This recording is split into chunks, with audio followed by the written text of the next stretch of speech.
Even though we've seen these NBA prospects play almost a full season, the draft board is still fluid at the moment, and a lot of things can change from now to the NBA draft. Strong and weak performances from here on out could make a big impact. A good run in the conference tournament or March Madness could solidify a prospect spot in this year's draft. Many scouts believe this is an average to below average draft class, as there are plenty of question marks with a lot of prospects, especially outside the top 3.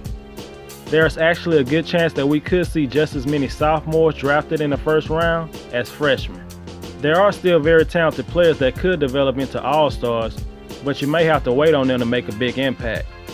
The 2013 class was looked at as weak initially, but it has been better than expected. Some players' game is just more suited for the NBA than the college game. In this video, I will break down the top prospects for the 2019 NBA draft.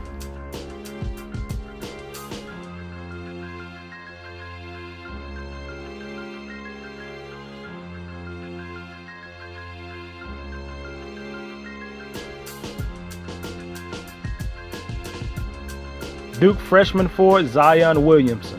This guy's definitely solidified himself as the #1 prospect in this year's draft. Going into the season, there were questions about his game and how it would translate. But he has proven not only is he one of the best prospects, but you can maybe say he's the best college basketball player this season. His crazy athleticism immediately jumps out at you. He is probably one of the best athletes in NBA history. There's not another player with his size and athleticism and body control. It's truly amazing to see a guy around 280 pounds move and change direction like a typical NBA point guard. Zion has a good first step and has shown the ability to attack off the dribble from time to time. His strength and quickness will lead to a lot of rebounds and easy buckets in the paint area. He's improving as an offensive player, but he's not necessarily looked at as a natural scorer. I believe Zion would thrive better in the NBA as a second or third option on offense than a first option. His potential on defense is what truly makes him a can't-miss prospect. He has impressive lateral quickness, which allows him to contain wings and guards around the perimeter. To go along with his athletic ability, he has an unbelievable motor. He's an excellent shot blocker, and he also brings an intimidation factor to opposing players. Like all great shot blockers, his presence in the paint can have a big effect on how aggressive opponents will be driving into the lane. I believe he'll be in the Defensive Player of the Year discussion a couple of times in his NBA career. He is still developing his jump shot and has improved it throughout the season, but it still needs work. I believe eventually he'll have to lose some weight and get in better shape. His style of play and his current size will take a toll on his body. Zion is one of 3 college basketball players in the last 27 years to average at least 20 points on at least 65% shooting from the field. If you win the draft lottery this year, there's only one choice to make for the biggest impact on the court and box office appeal.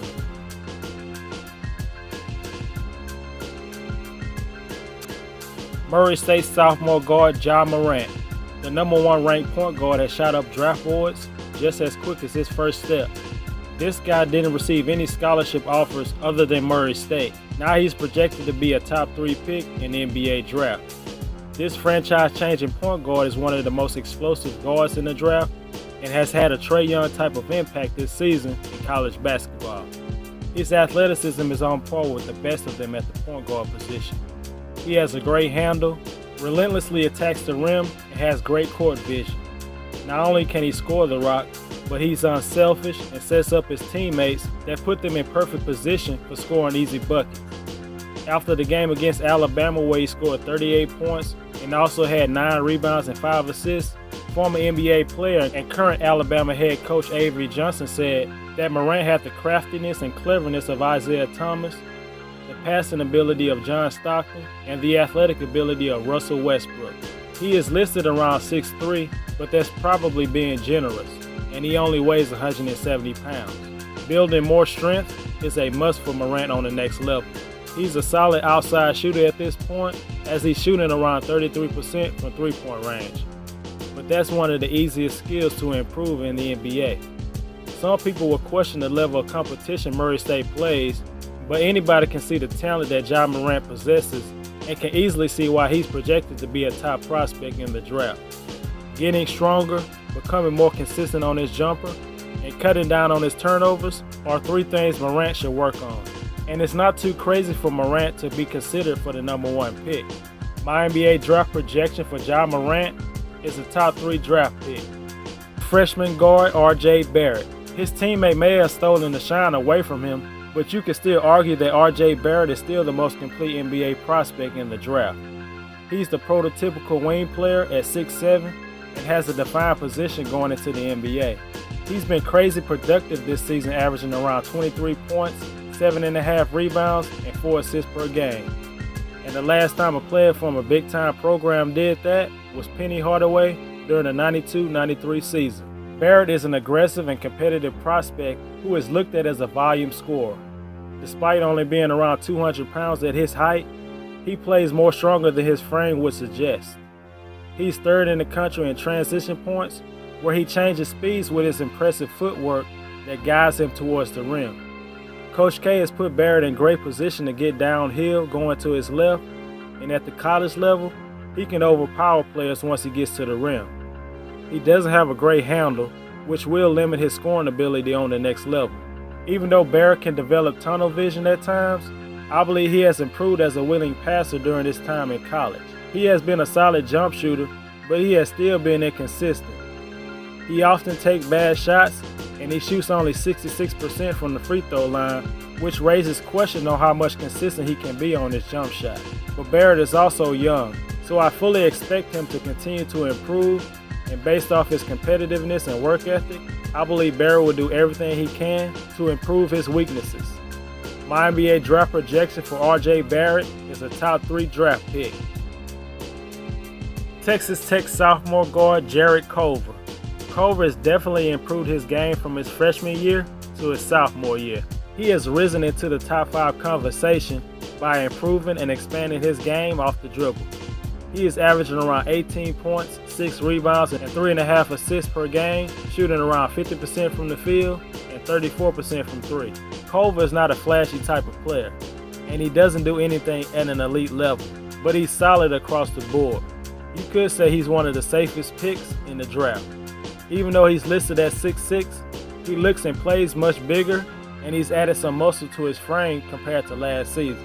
It'll be interesting to see his measurements at the NBA Combine this year if he chooses to go. Culver has taken a step as a mid-range scorer and shooter, converting at least 41% on both short and medium range jumpers. He's been solid from 3-point range, but he still needs to improve. He's playing more on the ball as a sophomore, and he's improved as a passer as he has doubled his assist rate from last season. The lack of elite speed and quickness puts a cap on his ceiling, but he probably has one of the highest floors in the draft. My NBA draft projection for Jarrett Culver is a top 5 draft pick. Duke freshman forward Cam Reddish. Reddish has the talent and physical tools to be a perennial all-star on the next level. This skilled and athletic forward is 6'9" with a 7'2" wingspan as a small forward who is versatile enough to impact both sides of the ball.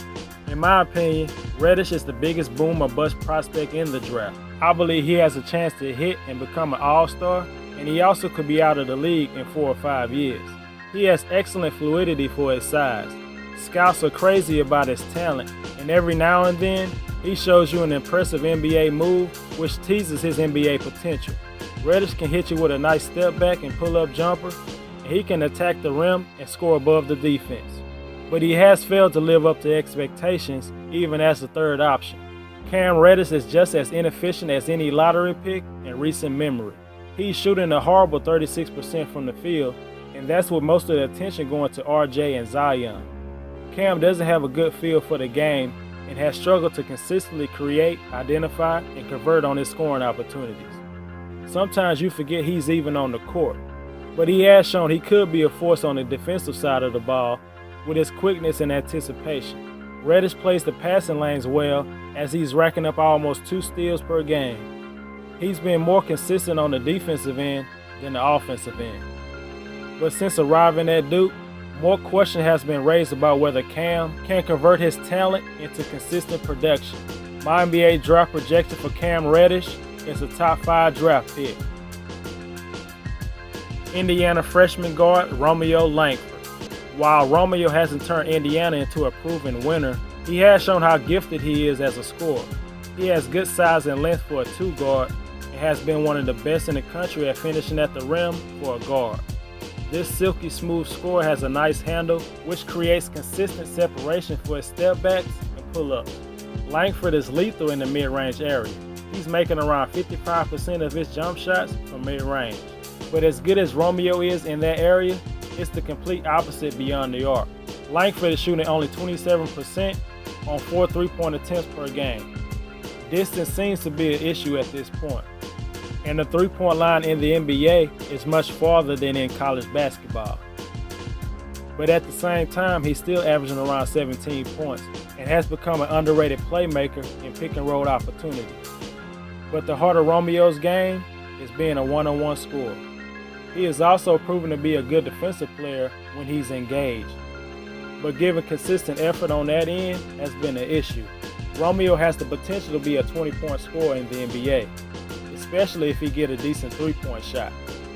My NBA draft range for Romeo Langford is from 5 to 8. Oregon freshman center Bol Bol. Before suffering a foot injury, Bol surprised a lot of people on how far along his game was. He has a unique skill set combined with good size and incredible wingspan, which is measured at 7'8". Very fluid for his size, and he is a threat for a lob at any moment. He has good timing and instincts to go along with his length, which could make him a great rim protector. But what's amazing about Bol Bol is how good of a 3-point shooter he was before he got hurt. He was literally one of the best shooters in college basketball. He shot a crazy 52% from beyond the arc. He even shot over 80% from the free throw line. Bol is a capable ball handler for his size and has shown a reliable hook shot in the lane. But he prefers to face up than play with his back to the basket. He has a slight frame, which raises concern on if he'll be able to bang down low with NBA centers. He doesn't always play hard and has lapses defensively and on the defensive glass. Bol routinely gets pushed off his spots on offense, and even though he only had 1 injury in college, it's the type of injury he had that raises concern. A foot injury for a big man is always a red flag, but I believe his talent and size is too good to pass up in the top 10.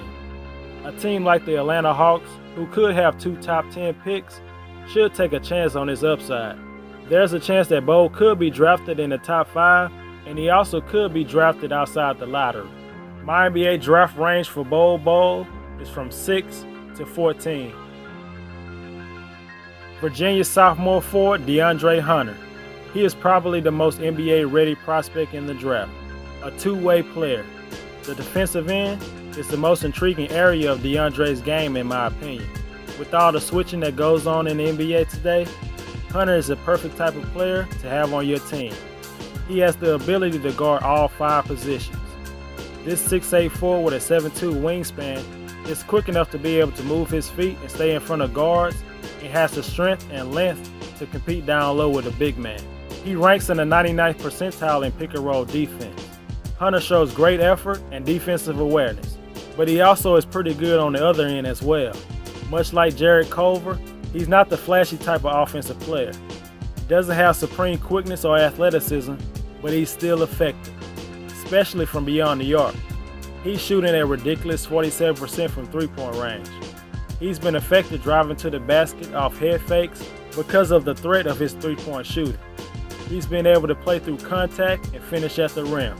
And in the post, he has impressed with his turnaround fadeaway jumpers. Hunter is a below-average rebounder, as he's putting up a weak rebounding rate in his sophomore season. Some teams may have a mindset of drafting a sure thing instead of drafting strictly on potential and taking a gamble. Hunter is absolutely the perfect piece for the modern NBA. And while he's not the sexiest pick, but whoever drafts DeAndre Hunter will be adding an impact player from day one. My NBA draft range for DeAndre Hunter is from 7 to 10. North Carolina freshman guard Coby White. The starting point guard for the Tar Heels is one of the best scoring guards in the country, and he can heat it up real quick. Coby White is more of a scorer than a true point guard, but he has progressed as a willing passer this season.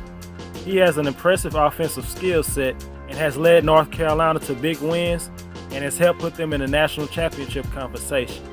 He has great size for a lead guard at around 6'4" or 6'5", and has the quickness, speed, and handles to score from anywhere on the court. He has never been shy about pulling up from three coming off a screen. Coby is lethal on the catch and scoring off the dribble. He's an above-average athlete and has good strength for a point guard, as he has shown by finishing at the rim through contact.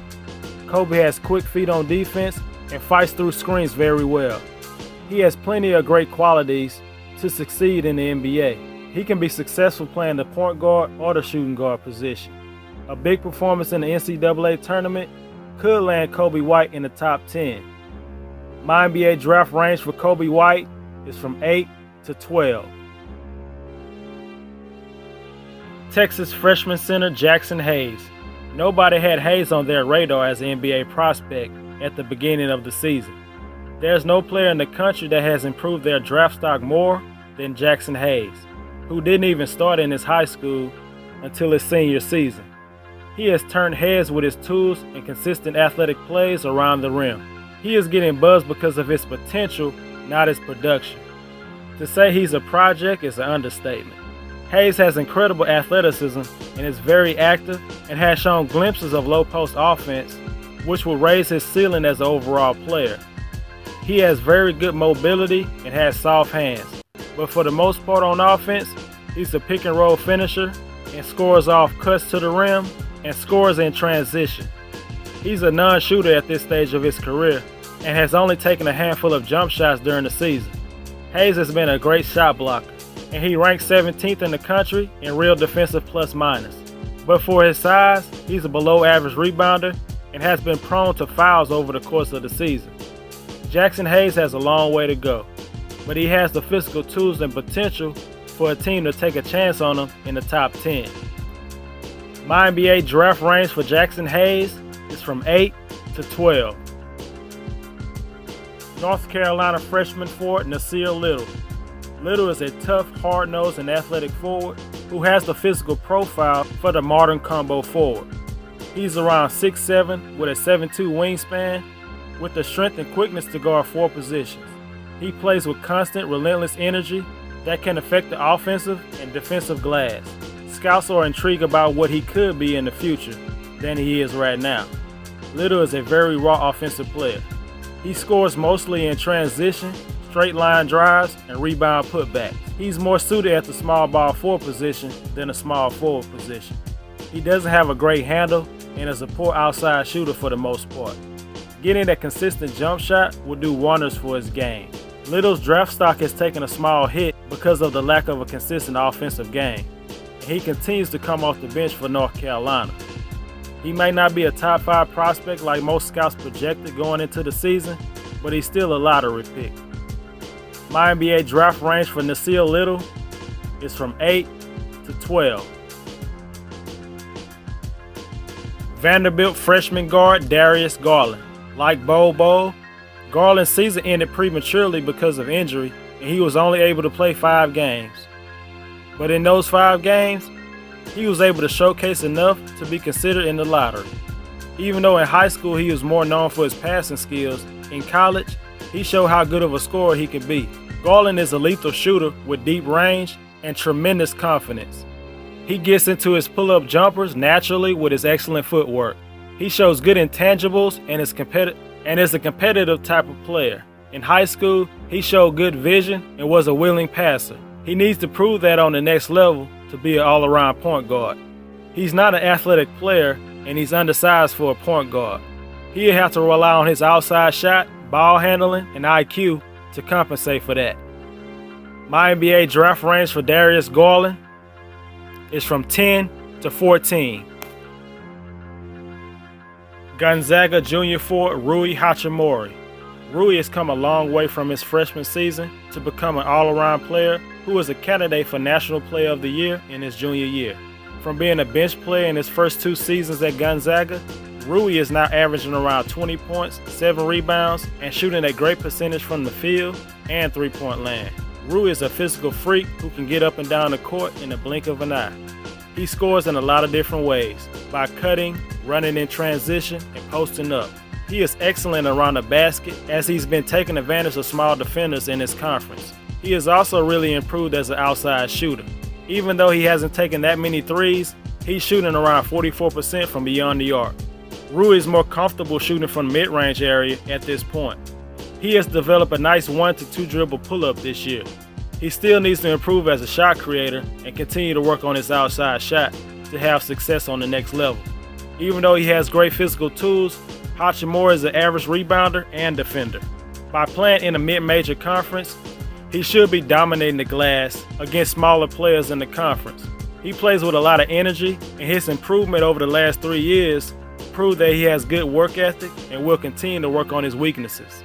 My NBA draft range for Rui Hachimura is from 10 to 14. USC freshman guard Kevin Porter Jr. Porter could be the most offensively gifted prospect in the draft. He's an elite shot creator in the same vein as last year's NBA MVP, James Harden. His combination of strength, shiftiness, polished footwork, and ball handling makes him a complete offensive package. The way he has the ball on the string and constantly have the defender on his heels is a thing of beauty. He has an NBA body right now, standing 6'6", weighing around 220 pounds. He is a load for a guard to handle in transition and in the half court. He's also an elite athlete and loves to attack the lane and finish over the top of the defense.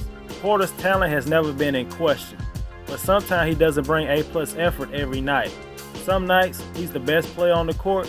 The other nights, he's just another guy. He's a poor defender at this stage, and he can get lazy and disinterested sometimes and bites on a lot of head fakes. Kevin Porter Jr. has top 5 talent, but because of his inconsistent effort and production, he could find himself drafted outside the lottery. But I believe a team will take a chance on him before that happens. My draft range for Kevin Porter Jr. is from 10 to 20. Stanford sophomore forward KZ Okpala. He has all the makings of an impact player.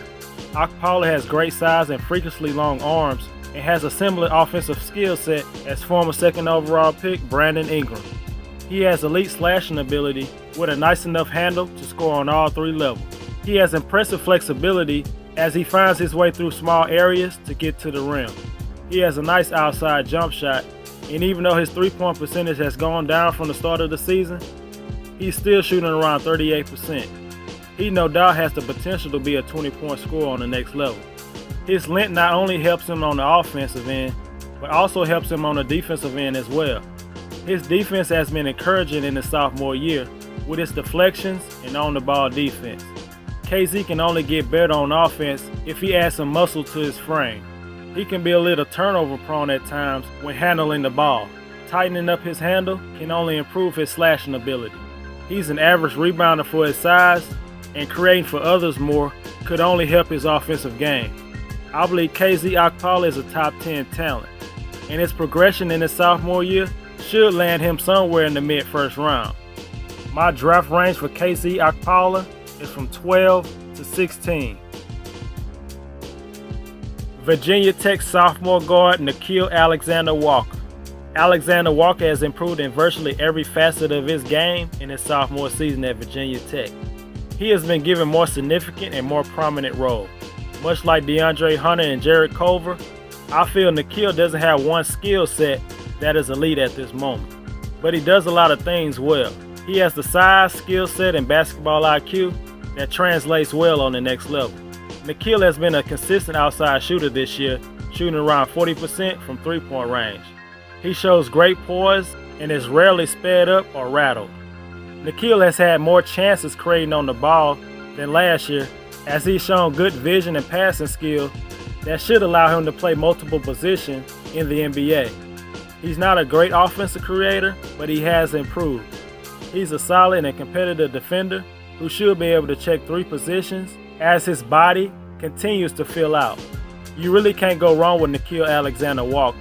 Whether he's knocking down open shots, initiating the offense as a second shot creator, or playing good defense, he should be able to contribute in multiple areas on the next level. He's a low-risk, high-reward type of player. My NBA draft range for Nickeil Alexander-Walker is from 14 to 18. French forward Sekou Doumbouya. He is looked at as the best international prospect in this year's draft. Doumbouya's biggest selling points are his physical tools, his young age, and defensive potential. He started playing the game of basketball at the age of 12, so he doesn't have a natural feel for the game at this point. Even though he's already been playing at the professional level for more than 2 years, he lacks the general experience at this point of his career. But he's making strides every year as a basketball player. His combination of length, lateral quickness, strength, and explosiveness gives him a lot of defensive versatility. He has all the tools in the world to become an elite defender on the next level. Most scouts are confident in his shooting improvements because of his shooting mechanics. Doumbouya, as of right now, is not a reliable jump shooter. On offense, he's more known for attacking closeouts, scoring around the rim, and getting out on the break. And he hasn't necessarily lit it up overseas this season, mostly due to the lack of playing time and injury. Make no mistake, Doumbouya is not ready to produce right now on the next level. The team that drafts him needs to be patient with him and allow him to develop over the next couple of years. It's possible that a team that drafts him may want him to stay overseas and wait to come over to the NBA. My NBA draft range for Sekou Doumbouya is from 14 to 18. Kentucky sophomore forward PJ Washington. The Dallas native has taken over the leadership role on the Wildcats and has led them to a top 10 team in the nation and could get a #1 seed in the NCAA tournament. Washington has made good improvements to his game in his sophomore season. He has always been known for his low post game. Washington is a strong player who consistently overpowers players in the paint and has great footwork. A player who is undersized and an average athlete at power forward has to rely on his strength and footwork to succeed on the next level. Washington is an underrated passer also. That was on full display against the Tar Heels this season when he had 8 assists. But one surprising addition to his game is his outside shooting. He has taken his game to another level and has increased his value as a prospect. Washington is knocking down shots from all over the court. He's actually shooting 45% from three-point range. That's an incredible improvement for Washington from his freshman season. He needs to improve on the defensive side of the ball though. He is an average defender right now, and he must improve his awareness on the court to succeed due to the lack of athleticism. PJ Washington is a solid power forward prospect whose low post game, shooting, and passing will be the biggest selling points for him being drafted in the first round. My NBA draft range for PJ Washington is from 16 to 20. Kentucky freshman guard Tyler Herro. Herro is an exceptional all-around prospect who is most known for his outside shooting. If there is only one skill that he's elite at, it's his outside shooting. And he's not just a catch-and-shoot type of player. He can score from anywhere on the court. He can score off the catch, off the bounce, and score in the lane. He has enough handles to be able to make plays as a scorer and a passer. Herro has an excellent feel for the game as he has grown as a solid playmaker at Kentucky. He has excellent size for a 2 guard, standing 6'6" with a 6'10" wingspan. Herro is able to finish drives with both hands, and it also helps that he's a solid athlete. Herro seems not to be fazed by the moment and is not afraid to take a clutch shot in the last minute. But at times he do force his shot and is not able to adjust and find other ways to contribute. At the beginning of the season, he struggled with his shot, shooting around 25% from 3 in his first 9 games. Even though he was struggling, he stayed confident in his abilities and played through it. And he's never going to stop shooting. Herro has that type of confidence in his jump shot. He's been a solid defensive player this season, showing good awareness and loves to play the passing lanes for steals. I believe Tyler Herro will be the best NBA prospect on Kentucky. His combination of size, scoring, passing, defense, and basketball IQ is what makes him worthy of being drafted in the top 20. My NBA draft range for Tyler Herro is from 16 to 20. Maryland sophomore center Bruno Fernando. Bruno is a physical freak who has a great motor and plays with a ton of passion. He passed on the NBA draft last year to improve his game, and that decision has paid off. He has unbelievable athleticism and has strong broad shoulders, which allows him to muscle his way into good position on the block where he normally operates on offense. For his size, he has good quickness and excellent footwork. Now Bruno will never be known as an offensive player. His game is in the mold of a Clint Capella and Montrezl Herro type. Due to his excellent footwork and large wingspan, he's able to cover smaller forwards on the perimeter and is able to switch off screens effectively. He is also a beast on the boards. He crashes the offensive and defensive glass relentlessly, and it's been hard for opposing college players to keep him out of the paint. Due to his energy and athleticism, his rebounding should translate well to the NBA. He's averaging a double-double right now with around 14 points and 11 rebounds. Bruno is a solid passer, and he's able to pass out of double teams effectively. His shot blocking ability also adds value to his draft stock. That skill is crucial because it is needed for most big men on the next level. Fernando is one of the best shot blockers in college basketball as a sophomore. He has an NBA-ready body who could easily be a rim protector, an energy guy for a franchise, and anything he gives you on offense is a bonus. My NBA draft range for Bruno Fernando is from 16 to 20. Kentucky freshman guard Keldon Johnson. Johnson is a tough, competitive wing that is a plus athlete with the physical tools he needs to play the wing in the NBA. He relentlessly attacks the basket and often finishes with runners, layups, and dunks. What's most impressive about Keldon's game in college is his outside shot. He wasn't necessarily known for his outside shooting coming into the season. He's making around 40% from 3 on 3.5 attempts per game, and he is getting a good arc on his jump shot. He is also shooting 75% from the free throw line, which is a good sign for being a consistent jump shooter in the future. Keldon is not much of a shot creator at this point. He has shown flashes of being a good scorer. as a slasher, but he's mostly a straight line driver. He's not much of a playmaker, which puts even more pressure on his scoring and shot making. Keldon doesn't have good enough handles to consistently beat his defenders off the dribble. He's looked good on defense at times, but every now and then he struggles on defense like most young players do. I don't think Keldon is worthy of being drafted in the lottery, but there are a lot of positive signs of his development as a prospect. My NBA draft range for Keldon Johnson is from 18 to 22. Republic of Georgia center Goga Bitadze. Goga is a very skilled big man who can affect the game in a variety of ways. He's a natural scorer. He has a soft touch around the rim and can finish with both hands. He has a smooth jump shot and he can knock them down from mid-range and beyond the arc.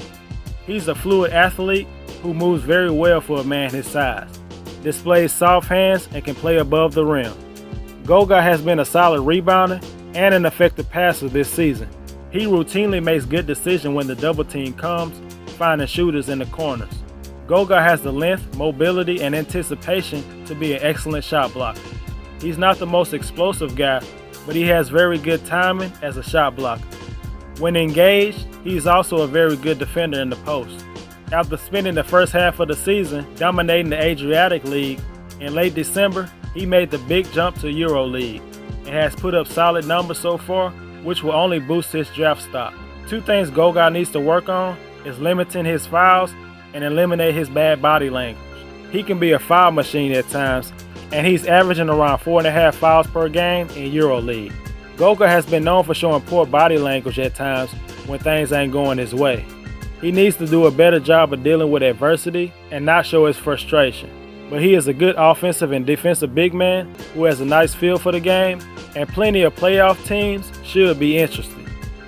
My NBA draft range for Goga Bitadze is from 18 to 22. Tennessee junior forward Grant Williams. The two-time SEC Player of the Year is once again leading his team and has helped put Tennessee on the national spotlight.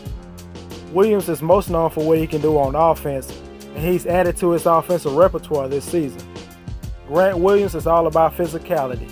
He has a big body and can out-muscle guys, and he seems to always get good low post position consistently. Once he has the ball in the low post, he has shown he can score multiple ways with his turnaround fadeaways or bullying his defenders under the basket and scoring at the rim. He's actually expanded his game in his junior season, as he's shooting around 35% from three-point range compared to 12% last season. which is great improvement, but he still needs to get better. What he lacks in athleticism, he makes up for with his basketball IQ and low post game. I don't believe there's too many other players in college who draws more fouls than Grant Williams. He consistently gets to the free throw line. One thing that perimeter players love is a great screen setter. His big body helps him as a screener and gives teammates more room to operate. Grant is undersized for a power forward, and he's not the best on-ball defender. Getting in better shape could improve his defense and also put him in better position to play more minutes effectively. My NBA draft range for Grant Williams is from 20 to 24. Gonzaga junior forward Brandon Clarke. Clarke is a very athletic and active big man who is one of the best defenders in college basketball this season. He always sets the tone defensively for his team. The transfer from San Jose State has the length and anticipation to thrive as a shot blocker on the next level. In just 1 year at Gonzaga, he's already set a program record with 87 blocks this season. He has the ability to elevate quickly off 1 or 2 feet, which is helpful on both sides of the court. Clarke is a late bloomer. It wasn't until his sophomore year at the age of 16 when he finally dunked in the game. Clarke has great awareness on defense because of his discipline and timing. He is not a great offensive player and more than likely will never be. He thrives as a finisher off lobs, cuts, and offensive rebound putback. He loves to face up in the mid-post area and shows a nice touch around the basket. Clarke attacks closeouts and has developed a floater to his game. He kind of reminds me of Sean Marion. He has a good mid-range jump shot, but he doesn't always take them. He needs to be more aggressive and take the open shot when he needs to. Clarke has great intangibles and plays with a great motor. His shot blocking and finishing at the rim alone will get a lot of teams interested. A consistent jump shot will take his game to another level. My NBA draft range for Brandon Clarke is from 22 to 26. Kentucky freshman guard Ashton Hagans. Hagans has come a long way from his struggles in the first month of the season. It seemed when he gained confidence and found his groove with the team, Kentucky started to look like a championship contender. This quick and explosive guard brings a defensive attitude to the team that his teammates follow behind. Hagans is an amazing defender and will pick up players full court, force turnovers, giving his team extra possession. He is a pass-first point guard who won't hesitate to make the extra pass. Can break you down on defense, draw defenders, and kick it out to open teammates. He has solid size for a point guard, standing 6'3", 190 pounds, with a 6'8" wingspan. Hagans gets a lot of easy buckets at times when defenders assume he's going to be passive and set up his teammates. He has solid athleticism. At this point, he's not looked at as a shooter. That part of his game will determine how high his ceiling is. He has helped lead the Kentucky Wildcats in a position to do great things in the tournament. His talents as a defensive player and distributor will gain interest from a lot of NBA teams in the first round. My NBA draft range for Ashton Hagans is from 22 to 26. Duke freshman guard Tre Jones. He could be the best on-ball defensive player in the nation. Jones is very quick and disciplined and can stay in front of his man for 94 feet. He has a high steal rate because of his anticipation and awareness. Don't play around with the ball in front of Tre Jones or you'll be in for a long night. Tre is a legit floor general who has great vision and always keeps his head up looking for his open teammates. He has a quick first step and is able to get in the lane and create opportunities for his teammates. His leadership and poise is so important for Duke, as he is definitely important in their pursuit for a national championship. One glaring weakness in Tre's game is his outside shooting. He really doesn't take them that much, but when he does, he doesn't shoot it at a decent percentage. Jones is an undersized point guard who doesn't possess great athleticism, but his defense and leadership skills will get him in the NBA. A consistent jump shot may allow him to stay in the league for a long time. My NBA draft range for Tre Jones is from 22 to 26.